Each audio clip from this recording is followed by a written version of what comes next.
আপনিও কি এই বহুল প্রচলিত কথাটা শুনেছেন? আমরা আমাদের ব্রেনের মাত্র 10% ব্যবহার করি। এই ধারণাটা এতটাই জনপ্রিয় যে সিনেমা থেকে শুরু করে সেলফ হেল্প বই সর্বত্রই এর জয় জয়কার।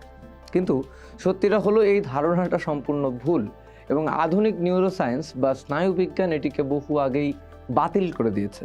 ব্রেইনের কার্যকলাপ পরিমাপ করার জন্য আজকের দিনে আমাদের কাছে অত্যাধুনিক প্রযুক্তি রয়েছে, যেমন ফাংশনাল ম্যাগনেটিক রেজোন্যান্স ইমেজিং এবং পজিট্রন এমিশন টোমোগ্রাফি। এই স্ক্যানগুলো স্পষ্টভাবে দেখায় যে আমরা যখন খুব সাধারণ কাজও করি, যেমন কথা বলি, হাঁটা চলা করি অথবা কোনো কিছু চিন্তা করি, তখনও আমাদের মস্তিষ্কের প্রায় সব অংশই সক্রিয় থাকে।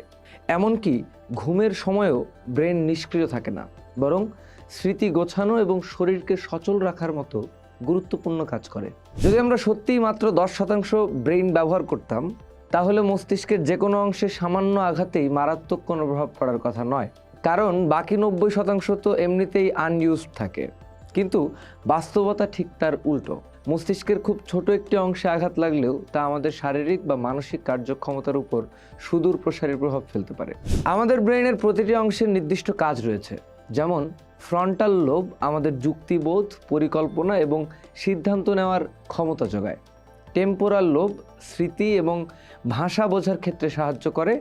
প্যারাইটাল লোব সংবেদন গ্রহণ ও প্রক্রিয়াকরণ করে এবং অক্সিপিটাল লোব আমাদের দৃষ্টিশক্তির কেন্দ্রবিন্দু। এই বিভিন্ন অংশগুলো একে অপরের সাথে সমন্বয় করে কাজ করে, অনেকটা জটিল অর্কেস্ট্রার মতো। কোনো একটি অংশ নিষ্ক্রিয় থাকলে সম্পূর্ণ প্রক্রিয়াটাই ব্যাহত হবে। ব্রেইন আমাদের শরীরের মোট শক্তির প্রায় 20% ব্যবহার করে, যদিও এটির ওজন শরীরের ওজনের মাত্র 2%। এত শক্তি খরচ করে একটি অঙ্গের 90% অব্যবহৃত ফেলে রাখা প্রকৃতির নিয়মের পরিপন্থী। যদি মস্তিষ্কের বিশাল অংশ অপ্রয়োজনীয় হতো, তাহলে সময়ের সাথে সাথে সেটি ছোট হয়ে আসতো। তবে এটা ঠিক যে আমরা হয়তো আমাদের মস্তিষ্কের সম্পূর্ণ সম্ভাবনা সবসময় ব্যবহার করি না। নতুন কিছু শেখা, নতুন দক্ষতা অর্জন করা বা সৃজনশীল চিন্তা করার মাধ্যমে আমরা আমাদের ব্রেইনের কার্যকারিতা আরও বাড়াতে পারি, নতুন নতুন নিউরাল সংযোগ তৈরি করতে পারি। এই প্রক্রিয়াকে বলে নিউরোপ্লাস্টিসিটি। কিন্তু এর মানে এই নয় যে মস্তিষ্কের কোনো অংশ নিষ্ক্রিয় পড়ে আছে। সুতরাং পরের বার যখন শুনবেন আমরা আমাদের ব্রেইনের 10% ব্যবহার করি, তখন আপনি জানবেন এটি একটি আকর্ষণীয় গল্প যা বৈজ্ঞানিকভাবে ভিত্তিহীন। সত্যি হলো আমাদের এই অসাধারণ অঙ্গটির প্রতিটি কণা প্রতিনিয়ত আমাদের জীবনকে সচল ও অর্থবহ করে তোলার জন্য অক্লান্তভাবে কাজ করে চলছে।